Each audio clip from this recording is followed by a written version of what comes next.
Be sure to read and follow the safety guidelines to protect your computer from potential damage and ensure your personal safety.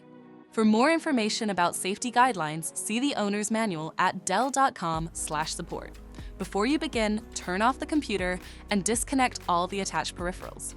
Before proceeding, ensure your computer is in service mode. To enter service mode, press and hold the B key on the keyboard and then press the power button. Now, the computer will boot up and the owner tag information is displayed on the screen. Press any key to proceed. The computer will emit 3 short beeps and shut down, indicating it has entered the service mode. Loosen the captive screws holding the base cover in place. Using a plastic scribe, pry the base cover from the palm rest assembly, starting at the top edge and working your way around to release it from all sides. Now, lift the base cover from the palm rest assembly.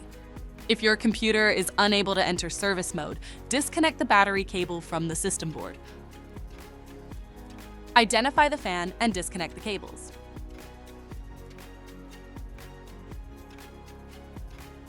Remove the 2 screws and lift the fan out of the system. To reinstall the fan, place it back in the system and install the 2 screws. Reconnect the cables. If the battery cable was disconnected earlier, make sure to reconnect it to the system board. Next, align the base cover with the palm rest assembly and gently place it into position. Tighten all required screws to secure the base cover in place. To exit service mode, connect the AC adapter and press the power button. Please note, the system will only power on and exit service mode if the adapter is connected. For more information about your Dell system, visit dell.com/support.